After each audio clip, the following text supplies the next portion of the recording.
Greetings of the day. In this particular video lecture, we will discuss about the project appraisal and finance. Welcome back to the subject. In the earlier lecture, we have started with the unit number 2 and we have almost completed the majority of the portion of unit number 2. We have lastly discussed the mechanics of the lease and else part. Now we will discuss lease versus borrow and buy evaluation. We have discussed what is lease. We are taking an asset on rent basis for a particular period so that we could get our work done and we don't have to expend it an additional amount to it. That was the lease option. When we speak of borrow and buy value option, it means that we are going to buy that particular asset and for which we have to make an capital outlay or capital outflow. For that purpose, we need to borrow certain funds from either the financial institution or bank. That is what the today's concern of us is regarding to the lease and lease versus borrow and buy evaluation. Usually what happens that whenever a financial manager has came up with the what we can say question that we have to procure some asset, the question is that whether to lease it or to buy it.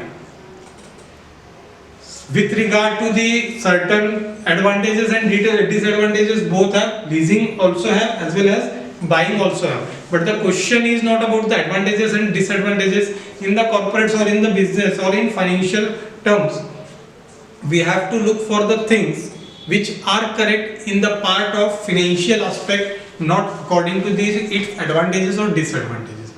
If we go for lease rentals, we have to pay rental a particularly small amount as compared to the buying amount which we used to expend it. For example, if a company needs an asset for an advanced asset for the purpose of production, it costs rupees 50 lakh to buy it. So if we are buying, we have to expend it rupees 50 lakhs for it. If the same asset is being leased by the company, it would cost 2 lakh rupees to lease it. The rental would be 2 lakh and the life of the asset in both the cases would be 5 years. So at this point of time, the financial manager has to think that what to do, whether to lease it or to buy it.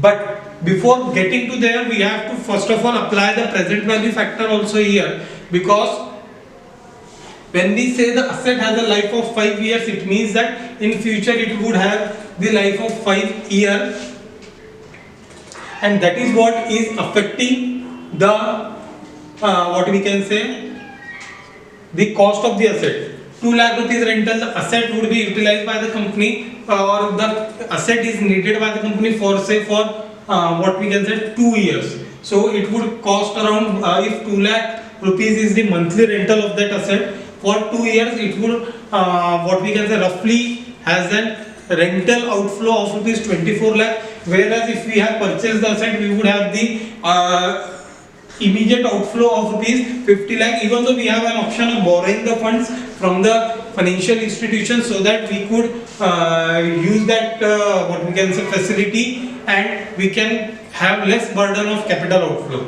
At this point of time, financial manager has to take few concerns in their overview. The first one is the present value factor. They have to see that whether the present what is we are saying is for the future aspect, and we all know that at present what we are giving is, suppose that if you have rupees 100 in your pocket right now, it would be valued at rupees 100, but after a point of time, for say after 6 months, the value of 100 rupees would not be 100, it would be somewhat less. It would not be exactly 100. It is because due to the inflation and else part which caused the deterioration in the value of that particular currency or the value of that particular what we can say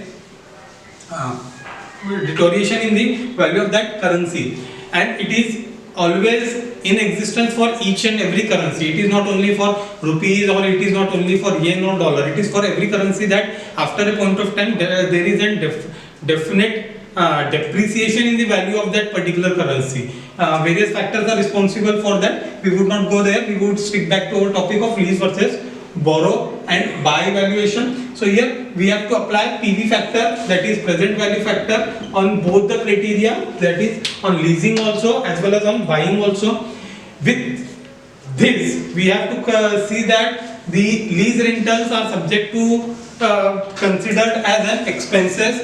Therefore what we have to do, we have the benefit of deducting these expenses from the profit. Therefore there is a taxation aspect on it. Similarly, when we speak of borrowing, there are again two benefits. First one is of the depreciation. Depreciation is being charged on the asset, and that depreciation usually results in again deduction in the addition in the expenses, which will reduce our profit. Second thing, if we go for borrowing, there is again an expenses which can be utilized by the what we can say company, that is the interest expense.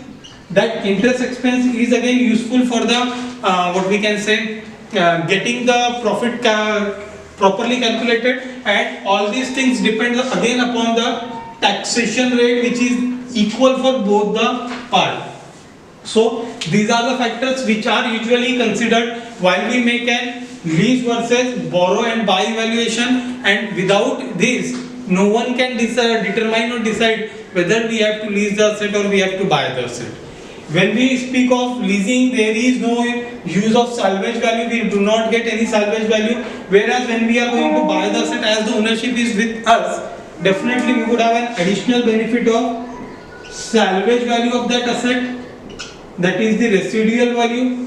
We can utilize that benefit also. Again, suppose that a asset which you have purchased today, that is in this March 2021, it has an value of rupees 5 lakh, whereas its salvage value is of 25,000 today, but its life is of 3 years, and after 3 years whether the value of that 25,000 which is for today would be the same after 3 years? Definitely not, it would not be the same.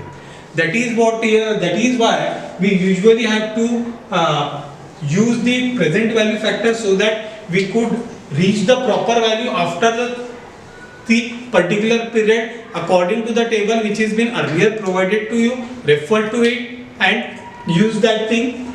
In the next portion we would discuss about the what we can say private equity and venture capital. In the next lecture we will discuss about both the factors. Till then, stay tuned. Thank you.